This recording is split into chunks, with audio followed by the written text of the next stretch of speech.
السلام علیکم ورحمۃ اللہ تعالی وبرکاتہ۔ محترم ناظرین، آج ہم دور حاضر کے حساب سے ایک نئے مسئلے پر بات کریں گے جو عموماً ہر انسان کی زندگی میں یہ مسائل آتے رہتے ہیں کہ عورت کے لیے مانع حمل گولیاں یعنی ان گولیوں کا استعمال کرنا جس کی وجہ سے حمل نہ رکے، یعنی عورت حاملہ نہ ہو، پریگننٹ نہ ہو، کب استعمال کرنا جائز ہے اور کب ناجائز ہے، اور ان کی صورتیں کیا ہیں۔ کیا عورت کے مانع حمل گولیوں کے استعمال کرنے پر کوئی فقہی رائے یا کوئی صریح نص موجود ہے یا نہیں ہے، اور کس صورت میں مسلمان عورت مانع حمل گولیاں استعمال کر سکتی ہیں اور کس صورت میں نہیں کر سکتی ہے، اور کیا مجامعت کے دوران مرد اپنی عورت سے عزل کر سکتا ہے یا نہیں کر سکتا ہے۔ سب سے پہلے آپ یہ سمجھ لیں کہ عزل کسے کہتے ہیں۔ عزل کہا جاتا ہے وقت انزال منی کو شرمگاہ کے اندر نہ نکال کر باہر نکالا جائے، اسے عزل کہا جاتا ہے تاکہ عورت پریگننٹ نہ ہونے پائے، حمل اس کو نہ ٹھہرنے پائے۔ سب سے پہلے آپ یہ سمجھیں کہ مسلمان مرد کے یہ لائق نہیں ہے کہ وہ مانع حمل گولیاں اپنی عورتوں کو استعمال کرنے دیں۔ میرے آقا علیہ الصلوۃ والسلام ارشاد فرماتے ہیں کہ افزائش نسل جو ہے میرے لیے باعث فخر ہے۔ میرے آقا علیہ الصلوۃ والسلام ارشاد فرماتے ہیں، جیسا کہ ابو داؤد کی حدیث مبارکہ ہے، کہ حضور علیہ الصلوۃ والسلام نے ارشاد فرمایا کہ اے مردوں کی جماعت، تم ان عورتوں سے نکاح کرو جو محنت کرنے والی ہو اور زیادہ بچے جننے والی ہو، اس لیے کہ میرے آقا علیہ السلام ارشاد فرماتے کل جب قیامت کا دن ہوگا تو میں کثرت امت کے سبب تمام دیگر امتیوں پر غلبے کا اظہار کروں گا۔ یعنی میرے آقا ارشاد فرماتے کہ کثرت امت یہ میرے خوشی کے اظہار کا ایک ذریعہ بنیں گی، اس لیے نبی علیہ الصلوۃ والسلام کے غلاموں کو ذیب نہیں دیتا کہ وہ مانع حمل گولیوں کے استعمال کرنے کی اپنی عورتوں کو اجازت دے۔ کچھ صورتیں ایسی ہیں جن صورتوں میں عورت مانع حمل گولیاں استعمال کر سکتی ہے، اور وہ صورتیں کیا ہے۔ پہلی صورت یہ ہے کہ مانع حمل گولیوں کے استعمال کرنے کے جواز کا فتویٰ ہمارے علماء نے اس حالت میں دیا ہے کہ جب عورت واقعتاً عورت کو اس کی ضرورت ہو، مثلاً اگر ایسی عورت مریضہ ہے کہ وہ ہر سال حمل کو برداشت کرنے کی متحمل نہیں ہے اور ہر سال وہ حمل کو برداشت نہیں کر سکتی ہے، یا اسے کوئی ایسی چیز لاحق ہے یا ایسا مرض لاحق ہے کہ ہر سال حاملہ ہونے میں اسے ضرر ہے، نقصان ہے، تو ایسی صورت میں وہ عورت مانع حمل گولیاں استعمال کر سکتی ہے، اس کے لیے جائز ہے۔ دوسری صورت یہ ہے کہ خاوند جو ہے اپنی عورت کو مانع حمل گولیوں کے استعمال کرنے کی اجازت دے، تب اس عورت کے لیے جائز ہے، اس لیے کہ خاوند کو اولاد کے حصول میں اور عدم حصول میں حق حاصل ہے۔ اسی طرح ان گولیوں کے استعمال میں ماہر طبیب سے یعنی ایک اچھے ڈاکٹر سے مشورہ کرنا بھی ضروری ہے کہ کہیں ایسا نہ ہو ان گولیوں کے استعمال سے ہمیشہ کے لیے جو پیدائش کی صلاحیت ہے پیدا کرنے کی، وہ صلاحیت عورت کے اندر سے ختم ہو جائے، تو ایک ماہر طبیب سے مشورہ کر لینا بھی ضروری ہے،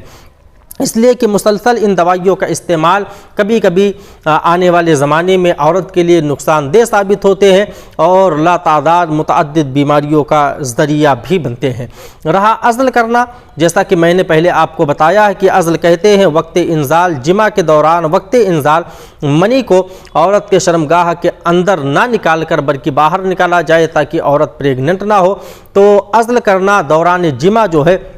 تو اس کے بارے میں اہل علم کے دو اقوال ہیں۔ ایک بعض لوگ یہ کہتے ہیں کہ صحیح قول یہ ہے کہ حضرت جابر رضی اللہ تعالیٰ عنہ کی جو روایت ہے جو مسلم شریف میں موجود ہے اور بخاری میں بھی موجود ہے، مشکات المصابیح میں بھی موجود ہے، کہ میرے آقا علیہ الصلوۃ والسلام کے صحابی فرماتے ہیں حضرت جابر کہ ہم رسول اعظم صلی اللہ علیہ وآلہ وسلم کے زمانے میں اپنی عورتوں سے عزل کرتے تھے، تو قرآن اترتا تھا اگر عزل کرنا یہ حرام فعل ہوتا تو حضرت جابر فرماتے ضرور اللہ تبارک و تعالیٰ وحی کے ذریعے اپنے محبوب کی زبان سے اسے منع فرما دیتا اور حرام قرار دے دیتا، لیکن ہم کرتے تھے۔ اور نبی دو عالم صلی اللہ علیہ وآلہ وسلم کے پاس ایک صحابی نے ذکر بھی کیا کہ یا رسول اللہ کیا ہم اپنی باندیوں سے عزل کریں، تو میرے آقا علیہ الصلوۃ والسلام نے ارشاد فرمایا کہ اللہ تبارک و تعالیٰ کو جس کا پیدا کرنا مقصود ہوگا تم چاہے عزل کرو یا نہ کرو، وہ اللہ تبارک و تعالیٰ اس بندے کو دنیا میں پیدا کر کے ہی مانے گا۔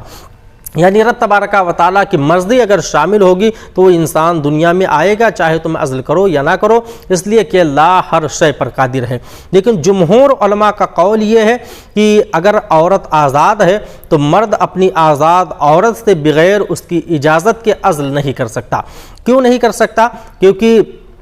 جو منی ہے اس پر حق حاصل ہے عورت کا، تو اس کی آزاد عورت کی اجازت جو ہے اس کے لیے ضروری ہے۔ یعنی خاوند اپنی آزادی عورت سے اجازت کے بغیر اس سے عزل نہ کرے، اس لیے کہ اگر ایسا کر رہا ہے تو حق مارنا ہو جائے گا، کیونکہ حصول اولاد میں عورت کا بھی حق ہوتا ہے اور عورت کو بھی حق حاصل ہے۔ پھر بلا شبہ بیوی کی اجازت کے بغیر اس سے عزل کرنے میں لطف اندوزی میں کمی واقع ہوگی، اس لیے کہ عورت سے مکمل لطف اندوزی اسی وقت حاصل ہوتا ہے جب عورت کے شرمگاہ کے اندر منی کا اخراج کیا جائے، اور اس کے علاوہ لطف اندوزی میں کمی واقع ہوگی تب بھی عورت کا حق غصب کرنا ہو جائے گا۔ تو ایسی صورت میں جو ہے وہ انسان بغیر اجازت کے عزل نہیں کر سکتا۔ ہاں اگر عورت اجازت دے رہی ہے تو عزل کرنے میں کوئی حرج نہیں ہے، لیکن مسلمان کو چاہیے کہ نبی دو عالم صلی اللہ علیہ وآلہ وسلم کے بتائے ہوئے طریقے پر عمل کرے۔ اگر خشیت املاک یا رزق کی تنگی کی وجہ سے انسان ایسا کر رہا ہے تو جیسا کہ قرآن میں ہے وَمَا مِن دَابَّةٍ إِلَّا عَلَى الْأَرْضِ رِزْقُهَا، یعنی روئے زمین کے اوپر کوئی ایسا جاندار نہیں ہے جس کے رزق کا ذمہ اللہ تبارک و تعالیٰ نے نہ لیا ہو۔ تو روزی دینا یہ رب تبارک و تعالیٰ کا کام ہے، اور مفلسی کے ڈر سے بچوں کو پیدا ہی نہ ہونے دینا، عورت کے ساتھ عزل کرنا یا پیٹ کے اندر ہی مار دینا، یہ تمام امور حرام ہے، اور ایسا کرنے والا انسان از روئے شرع مجرم کہلاتا ہے۔ تو نبی کے قوانین پر عمل کرے، اور جو صورتیں بیان کی گئی یہ صورتیں اگر پائی جا رہی ہے تو آپ استعمال کر سکتے ہیں، اگر نہیں پائی جا رہی ہے تو استعمال کی کوئی صورت پیدا نہیں ہوتی ہے۔